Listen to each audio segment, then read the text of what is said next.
Buenas tardes. En esta tarde de primavera, con el fondo de la laguna sagrada de Venecia, les propongo recorrer un camino sagrado en este conjunto de islas que forman este archipiélago, el corazón de la laguna, en el fondo del mar Adriático y en continuación con el Mediterráneo, para descubrir cómo esta presencia de la laguna a través del sitio de la madre, este lugar liminal donde es importante la nutrición del agua, donde la laguna forma este vientre, este útero interior que nutre el surgimiento del Principado de Venecia y que atrae y nutre también la creatividad humana y da origen a grandes pintores, grandes maestros, arquitectos que van a luego poblar, van a venir a formarse como aprendices en la región de Venecia y van a luego poblar la totalidad de Europa continental durante el momento del auge del Renacimiento. Vamos a descubrir juntos cómo en el fondo de esta laguna, enfrente del Valle Sagrado de los Alpes, de la primera columna de montañas que encontramos frente al mar, que son las Dolomitas, en esta tierra fecunda, próspera, se vienen a implantar los antiguos misterios de Egipto que se abren al Mediterráneo a través de la ciudad de Alejandría. Y vamos a ver cómo este Principado de Venecia, en esta región de Véneto, en el norte de Italia, va a ser el sitio de fusión entre múltiples culturas. Y va a ser el sitio donde Oriente y Occidente vuelvan a encontrarse para fusionarse y para crear una unidad expresada a través, sobre todo, de la arquitectura, del arte, de la música, de la pintura. Y para empezar a adentrarnos profundamente en esta tierra mística, maravillosa, que tiene al agua como fuente de vida y a la luz que se eleva sobre el agua como potencia de regeneración, empezamos esta serie de videos no en el bullicio de Venecia de hoy, llena, abarrotada de turistas, y en este laberinto que es la cotidianidad de Venecia y también que representa la vida de nuestra personalidad, sino que decidimos elevarnos por el ruido, el bullicio, las compras, el comercio, la mundanidad de Venecia y adentrarnos en el fondo de la laguna para poder apreciar su potencial sagrado. Por esto vinimos a la primera isla que fue simiente, donde se asentó por primera vez el hombre en la zona de la laguna, que es la isla de Torcello, al fondo de la laguna, en la parada del último vaporeto. Y en este lugar, habitado por el mundo vegetal, por la naturaleza, por los devas, vamos a encontrar la presencia sagrada de la Madre. Y para esto vamos a adentrarnos desde la gran laguna que vemos acá al fondo y vamos a entrar por un canal de agua que nos lleve al primer enclave católico bizantino en esta región, la Basílica de Santa María Asunta, que data del siglo VII, fundada en 639, cuando Venecia todavía no existía, fue fundada luego en el siglo IX, en el 800. Aquí fue la primera fundación de colonos que se escapaban de las guerras del continente, del asedio lombardo, musulmán, de las guerras entre principados, y se vinieron a sentar en esta región.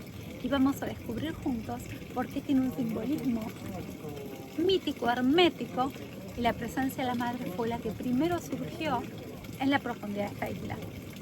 Vengan entonces conmigo y vamos de a poquito a penetrar en los misterios de Venecia a través de la presencia de la Madre Asunta.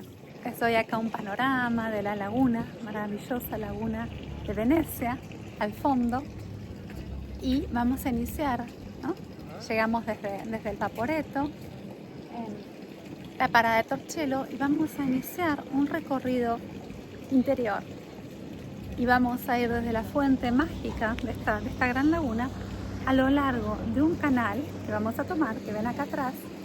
Vamos a hacer un recorrido a lo largo del canal para llegar a la Basílica de Santa María Asunta. Y como en cualquier camino interior, antes de empezar el camino sentamos el propósito de encontrar a la Madre y al mismo tiempo también nos limpiamos. Entramos en un lugar mítico, mágico, simbólico, y tenemos que dejar de lado un poco nuestra personalidad. Todos los días lavar nuestros centros de contacto, dejar afuera nuestras ideas y nuestros pensamientos mundanos, limpiar lo que emitimos, nuestra creación, limpiar nuestro centro cardíaco y allí empezar el camino. Y qué mejor hacerlo que en esta fuente que hay acá atrás y que nos abre el peregrinaje invitándonos a que nos purifiquemos y empecemos este camino, que no es un camino entonces solamente externo, es un camino también al interior de nosotros mismos, a contactar a la Madre Sagrada. Tenemos turistas que pasan, es una tarde hermosa de primavera, vamos a ir haciendo paradas en el camino para reactualizarnos y que podamos transitarlo juntos, pero vamos a empezar entonces ahora por hacer este ritual simbólico, purificación, de lavado de centros y empezar el camino juntos. Venga, por favor.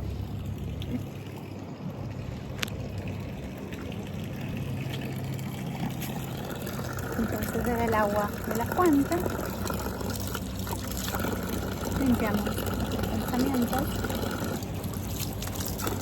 limpiamos lo que emitimos, lo que iniciamos, lo que damos al mundo a través de la palabra, y limpiamos también nuestro corazón, con lo que, como nos conectamos con nosotros finalmente al plexo solar, lo que sentimos, nuestras emociones, nuestros deseos, nuestra voluntad. Con esto de base, los invito entonces a empezar este camino, que vamos a empezarlo, como decía, a través de este pasaje al lado del agua. Vamos a hacer un par de paradas y de puntos antes de llegar, y en cada lugar vamos a rememorar el camino mítico y mágico. Entonces los dejo acá caminando y nos vamos a encontrar en el próximo punto, que es el punto del diablo, el puente del diablo. Y vamos a ver cómo estos lugares que tienen nombres de diablo y nombres mitológicos terribles encierran la presencia poderosa de los devas del lugar.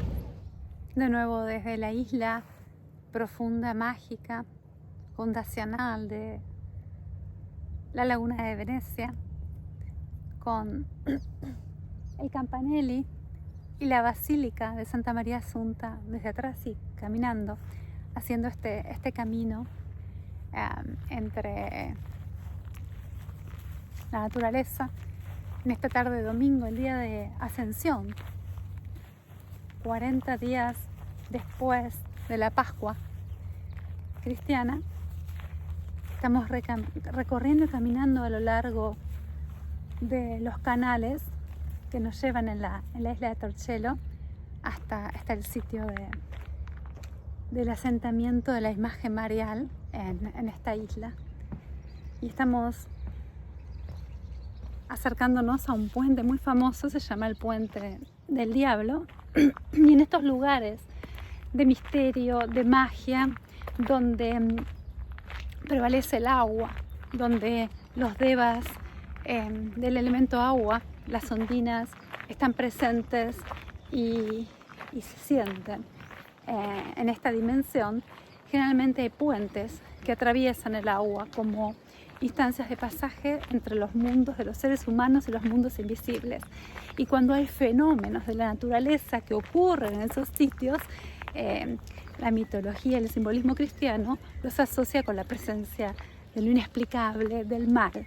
Y entonces tenemos este lugar, ¿no? Que se dice que se juntaban las brujas, que era un lugar de culto, de luna llena, de culto no cristiano, y este sitio se lo llama el Puente del Diablo, ¿no? Lo vamos a ver ahora aquí atrás.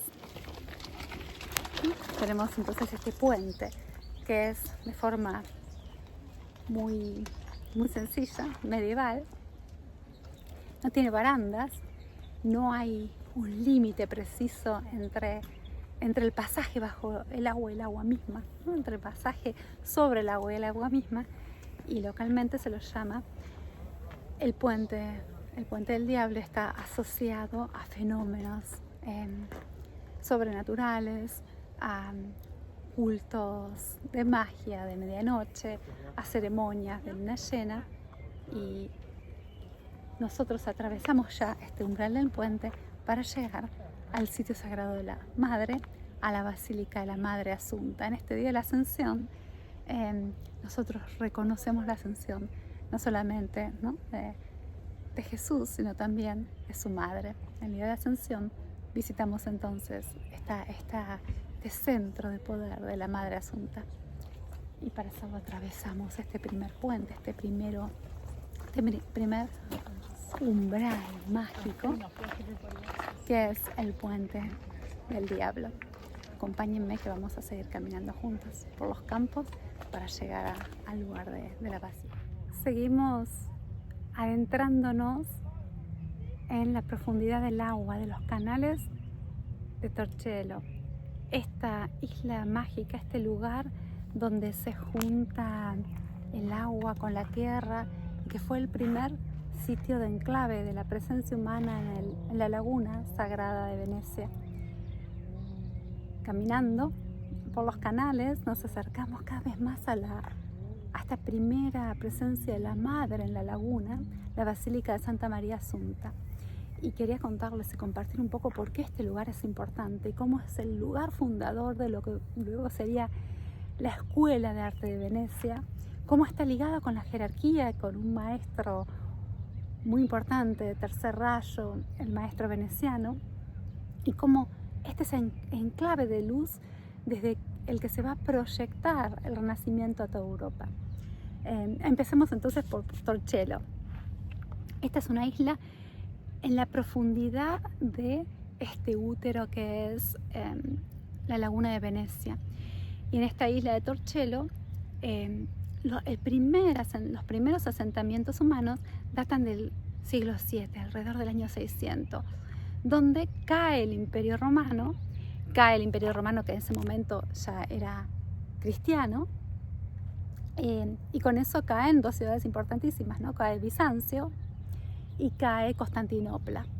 Y en la caída y la desorganización de este imperio empiezan a venir las invasiones bárbaras. Entonces en el norte de Italia, en esta región de Veneto,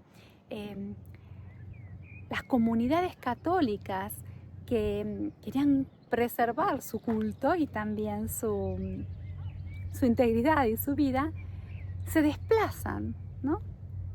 Guiados por algunos hombres de fe, sacerdotes, se desplazan desde el continente hacia el interior de la laguna, que era un lugar protegido porque no se podía llegar por tierra. Entonces, estas primeras comunidades de culto religioso católico, que en el momento donde cae Constantinopla, cae Vicencio, cae el Imperio Romano, se desplazan desde el continente a la primera isla que es habitada de esta laguna de Venecia, que es la isla de Torcello, donde estamos ahora, ¿no? La isla que es más norte y este, ¿no? Venecia está en el centro, Torcello está más al norte y hacia el este.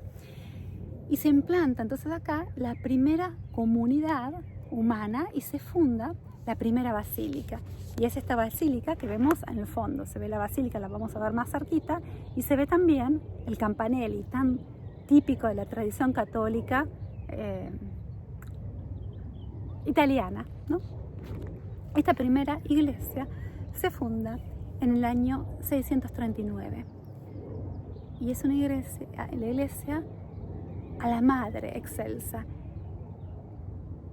¿Por qué es importante nuestra filosofía ocultista? Porque encierra los misterios y es un eslabón fundamental entre el mundo cristiano y el mundo oculto que viene, ¿no?, presentándose en Alejandría.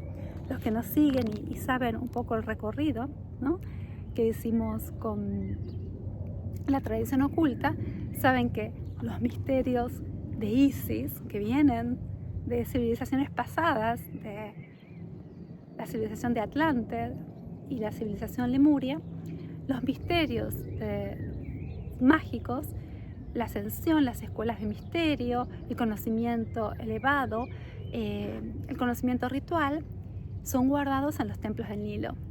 Y cuando los sacerdotes del Nilo, los sacerdotes egipcios, grandes maestros ocultistas y magos, ven que está en decadencia este imperio, y hay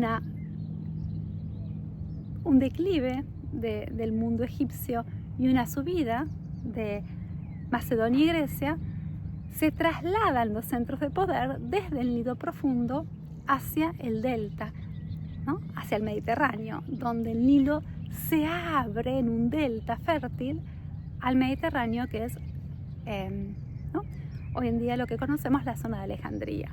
Entonces, cuando está en declive el mundo egipcio, aparece un gran maestro muy joven, Alejandro Magno, original de Macedonia, que era territorio también de lo que era la incipiente Grecia, y empieza a conquistar con la ayuda de los maestros y hace caer y conquista la totalidad del Nilo, pero también los territorios aledaños, Sumeria, Asiria, ¿no? Y estos imperios tan poderosos como era el imperio asirio, también ve su decadencia y empieza el mundo griego y se funda, ¿no?, en este valle del Nilo, la ciudad de Alejandría.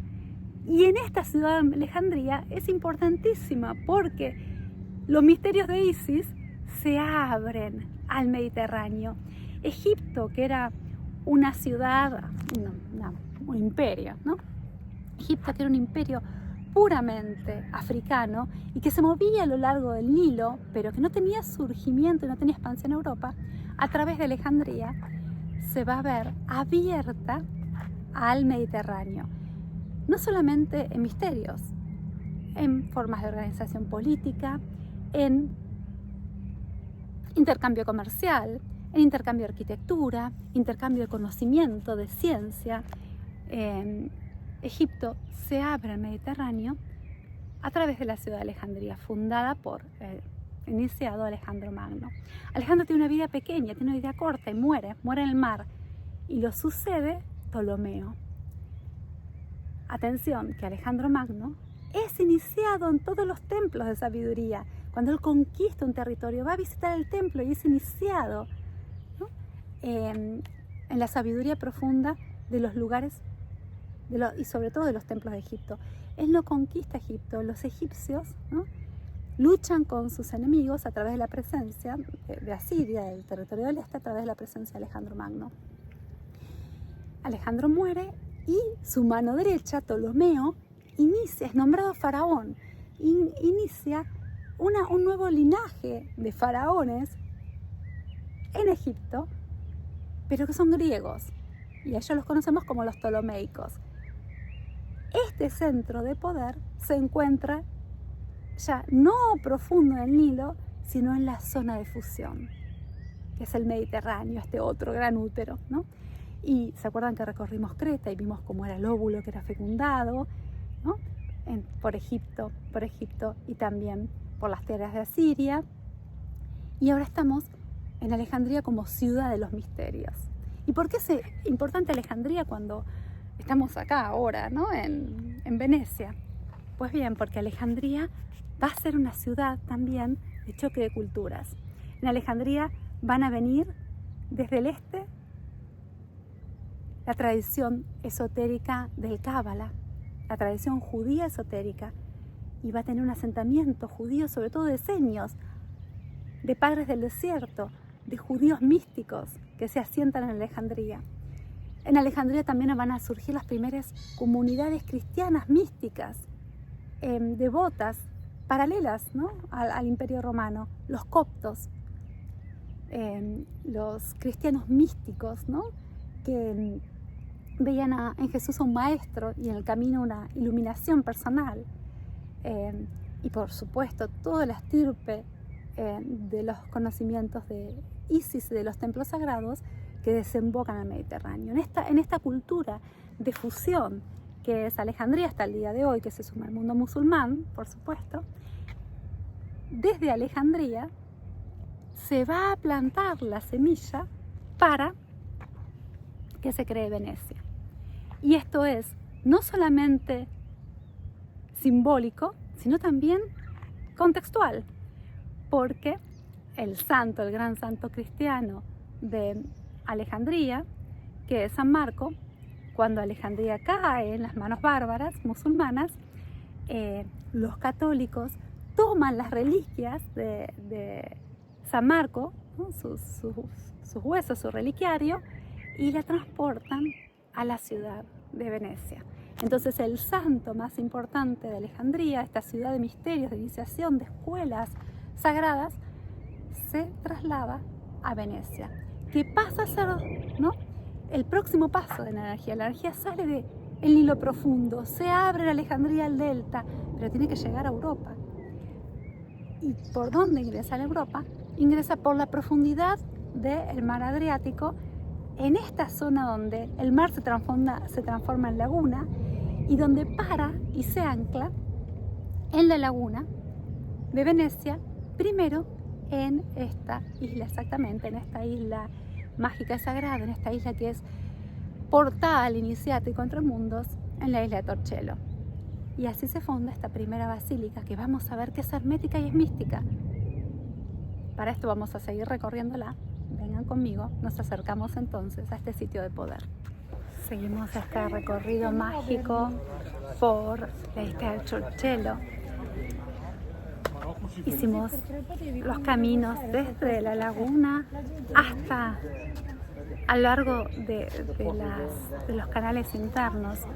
Recorrimos ya 2 puentes, el puente del Diablo y el puente simple de madera, ¿no?, donde estábamos fuera del camino más turístico. Y ahora estamos en este último puente y atrás ya vemos la abadía, ¿no?, acá atrás de este puente. Y este es el puente, el portal del umbral de la iniciación. Es el último puente antes de acceder al lugar sagrado. Y paramos acá entonces para continuar explicando cómo es tan importante este lugar de Torcello, donde se siembra la primera semilla de la madre, y cómo se transforma entonces en el sitio que va a reemplazar a Alejandría en el lugar de fusión de culturas. Antes de que Venecia sea un imperio, antes de los navegantes y comerciantes que van a recorrer la ruta de la seda, ¿no?, como Marco Polo, antes de todo esto, la energía que sale del Nilo se ancla en Alejandría por varias centurias, luego atraviesa el Mediterráneo, se ancla ahora en la región de Veneto, en la laguna de Venecia, y se ancla primero en la isla de Torcello. En esta isla, donde lo que primero llega es una pequeña comunidad que va a ser incipiente, porque esta isla del siglo 7 al 9 va a tener 12.000 habitantes que van a mudarse de forma progresiva, y van a mudarse los misterios, porque esta basílica que vamos a visitar es muy especial. Es una basílica de la Madre Asunta, pero es bizantina.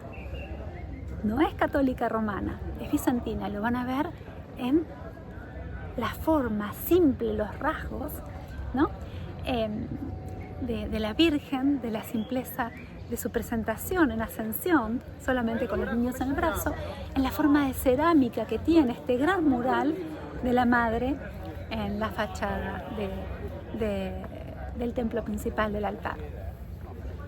En las insignias, es herméticas, acá se ocultan los misterios.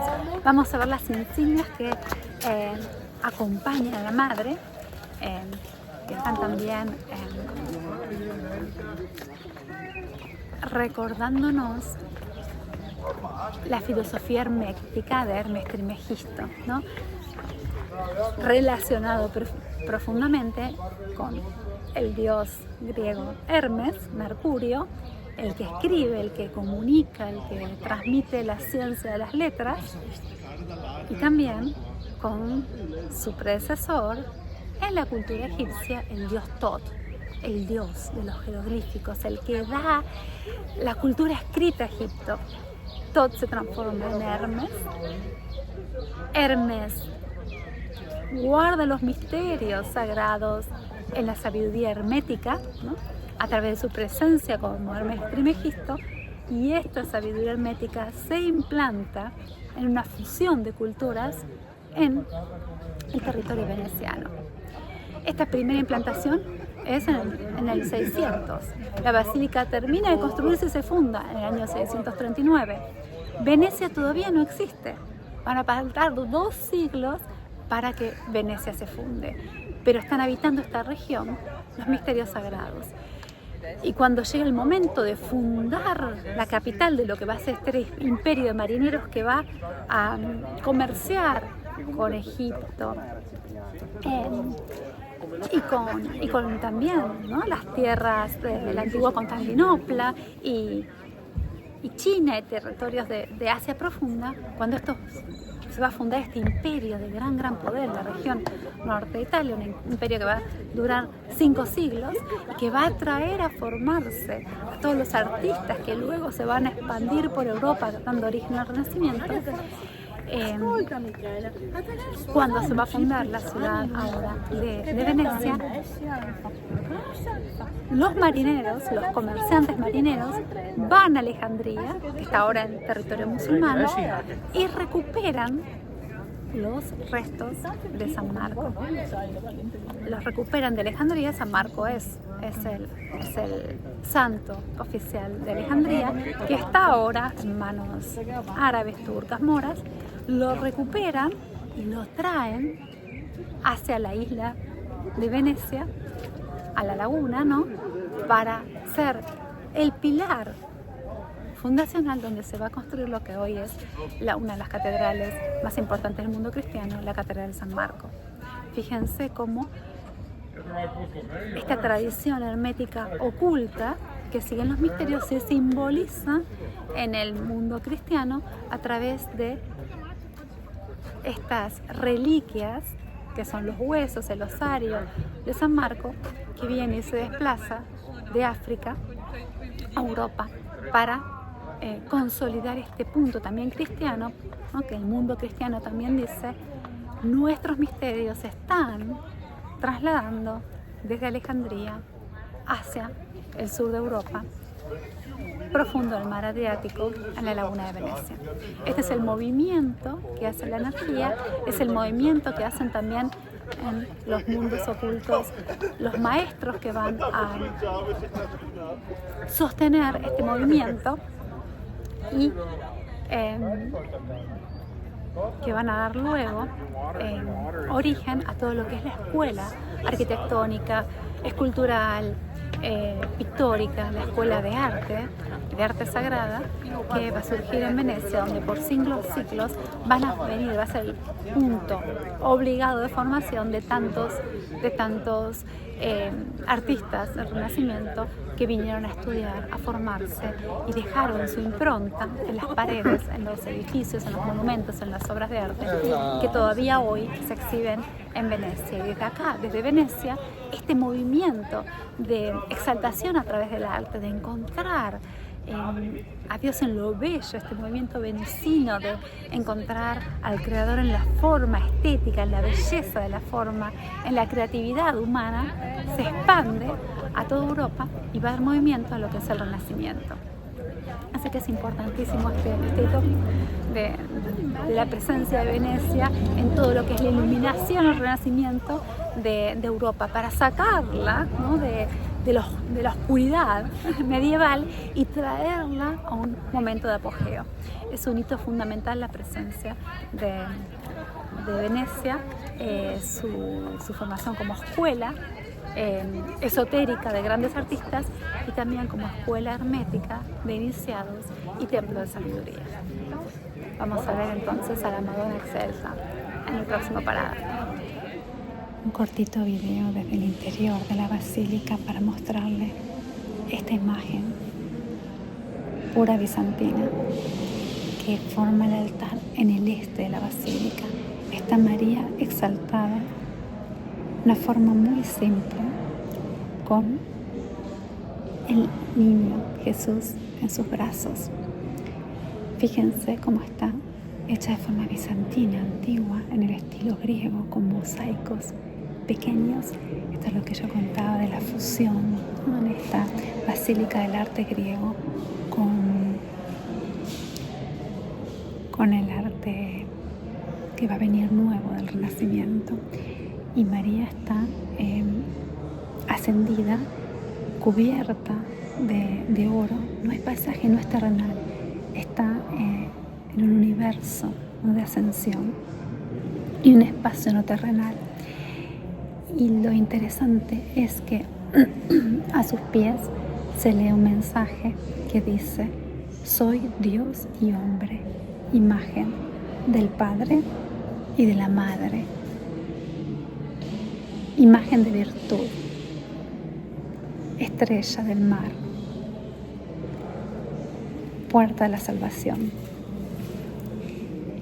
Quería mostrar esta figura porque es verdaderamente un simbolismo extremo de la presencia de la Madre ascendida fuera de un plano terrenal. Y los apóstoles están por abajo y ella, niña, son las que prevalecen. Esto es completamente inusual en las iglesias católicas. Y esta frase donde María, que muestra al niño, habla del Creador como Dios y hombre, imagen del Padre y también de la Madre. Creo que es el único lugar donde lo encontré hasta ahora en la simbología cristiana. Esta es una iglesia hermética, es una iglesia que mantenía los misterios, y los misterios en relación a la presencia marial como no solamente madre del niño, sino también como puerta de ella misma a la liberación, como maestra ascendida, como presencia reveladora. Entonces, bueno, con esto quiero cerrar este video cortito. No quiero molestar a la gente que entra tampoco en este lugar, pero cerramos con esta imagen maravillosa de María en su formato hermético.